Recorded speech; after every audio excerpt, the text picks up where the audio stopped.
मित्रांनो, यंदाच्या खरीप हंगामात राज्यात एकीकडे पुरेसा पाऊस न पडल्याने शेतकऱ्यांवर दुबार पेरणीचे संकट आले आणि दुसरीकडे अतिवृष्टी झाल्याने शेतातील पिके पाण्याखाली गेली। त्यामुळे मराठवाडा, विदर्भ आणि खानदेश या 3 विभागात सोयाबीन, तूर, कापूस, उडीद इत्यादी पिकांचे मोठ्या प्रमाणात नुकसान झाले। याबाबत विमा योजनेच्या तरतुदीनुसार 25% रक्कम अग्रिम विमा भरपाई देण्याची मागणी शेतकऱ्यांनी लावून धरली होती। रास्ता रोको सारखे आंदोलन केल्यानंतर काही जिल्हा प्रशासनाने याबाबत अधिसूचना सुद्धा जारी केल्या। मात्र अद्यापही पीक विम्याची रक्कम शेतकऱ्यांच्या हाती आलेली नाही। अशातच आता शेतकऱ्यांमध्ये संभ्रम निर्माण झाला असून पीक विमा मिळणार का हा प्रश्न शेतकऱ्यांना पडलेला आहे। तर याबाबत पाहूया सविस्तर अशी महत्त्वाची माहिती आजच्या या व्हिडिओमध्ये। मित्रांनो, नैसर्गिक आपत्ती आणि अन्य कारणांमुळे पिकांचे नुकसान होते, याची नुकसान भरपाई म्हणून शेतकऱ्यांना आर्थिक मदत मिळावी असा दावा पीक विमा योजना जाहीर करताना मोदी सरकारने केला होता। त्यानंतर खरीप हंगाम 2016 पासून राज्याच्या सर्व जिल्ह्यात प्रधानमंत्री फसल विमा योजना राबविण्यात आली। आता याच योजनेत थोडा बदल करून खरीप हंगाम 2023 पासून शेतकऱ्यांना 1 रुपयात पीक विमा देण्याचा निर्णय 30 मे 2023 रोजी राज्याच्या मंत्रिमंडळ बैठकीत घेण्यात आला व मोठ्या उत्साहाने सोशल मीडिया आणि प्रसार माध्यमातून या योजनेचा प्रचार करण्यात आला।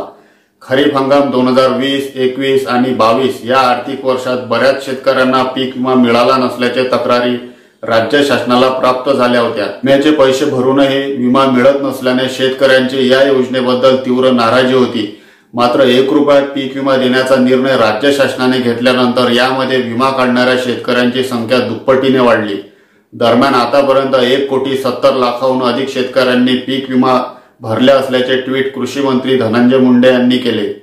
मित्रांनो, आजच्या व्हिडिओमध्ये आपला महत्त्वाचा विषय आहे शेतकऱ्यांना पीक विमा मिळणार का? तर याचे उत्तर आपण ग्राफिकच्या माध्यमातून समजण्याचा प्रयत्न करूया। यामध्ये केंद्र शासन, राज्य शासन, विमा कंपनी आणि शेतकरी हे चारही या योजनेचे महत्त्वाचे मुख्य बिंदू आहेत। 50% रक्कम ही केंद्र शासनाकडून दिली जाते आणि उर्वरित रक्कम राज्य शासनाकडून देण्यात येते। 1 रुपयात पीक विमा भरण्याची घोषणा करण्यात आल्यानंतर शेतकऱ्यांच्या हिश्श्याची रक्कम राज्य शासनाकडून भरण्यात येत आहे।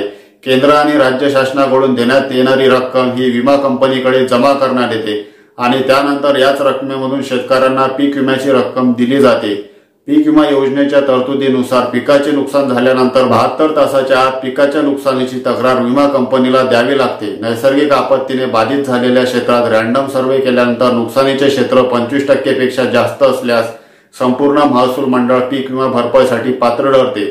मात्र अशा क्षेत्रावर देखील पीक कापणी प्रयोग चांगल्या विभागात करून सरासरी उत्पन्नाच्या आधारे शेतकऱ्यांना नुकसान भरपाई नाकारण्यात आलेली आहे। नुकसान भरपाई निश्चित करताना एक संपूर्ण महसूल मंडळाच्या क्षेत्रात पीक कापणी प्रयोगातील निष्कर्षावर नुकसान भरपाई निश्चित करण्यात येते।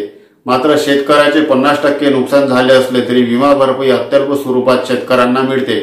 पीक विमा योजनेतील मुख्य दोष म्हणजे विमा भरपाई निश्चित करण्यासाठीचे निकष कालबाह्य झालेले आहेत। मात्र यातून विमा कंपन्यांना मिळणाऱ्या विमा हप्त्याचे उत्पन्न मोठ्या प्रमाणात वाढले। विमा भरपाई देण्याच्या निकषात कोणताच बदल न केल्याने विमा अदा करण्याच्या समस्या कायम राहिल्या।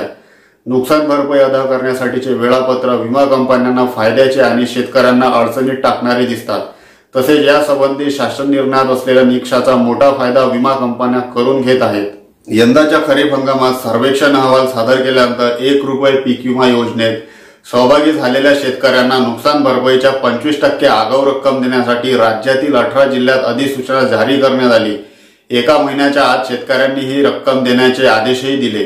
मात्र अधिसूचना जारी करून 1 महिना संपत आला तरी शेतकऱ्यांना ही आगाऊ रक्कम अद्यापर्यंत शेतकऱ्यांच्या हातात लागलेली नाही।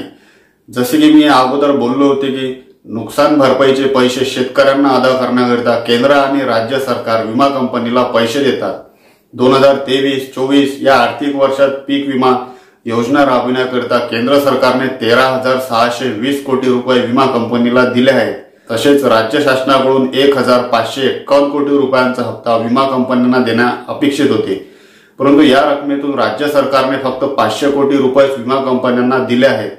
उर्वरित 1,000 कोटी राज्य सरकारने विमा कंपन्यांना न दिल्याने विमा कंपन्यांनी नुकसान भरपाईची आगाऊ रक्कम अजूनही शेतकऱ्यांना दिलेली नाही। नुकसान भरपाईची 25% आगाऊ रक्कम शेतकऱ्यांना तात्काळ देण्यात यावी यासाठी कृषी विभागाने वित्त विभागाकडे यापूर्वीच प्रस्ताव दिला आहे। कृषी मंत्री धनंजय मुंडे यांनी या संदर्भात वित्त विभागाकडे पाठपुरावा सुद्धा केला असून येत्या काही दिवसात राज्य शासनाकडे बाकी असलेली रक्कम विमा कंपन्यांना देण्यात येईल। त्यानंतर नुकसान भरपाई देण्याबाबत अधिसूचना जारी झालेल्या जिल्ह्यांमध्ये विम्याची 25% रक्कम शेतकऱ्यांना मिळू शकणार आहे। मित्रांनो, व्हिडिओत दिलेल्या माहितीबद्दल तुमचा काही प्रश्न असेल तर खाली कमेंट करून नक्कीच विचारा। चला तर भेटूया पुढच्या व्हिडिओमध्ये नवीन माहितीसह आणि नवीन अपडेट्ससह। धन्यवाद।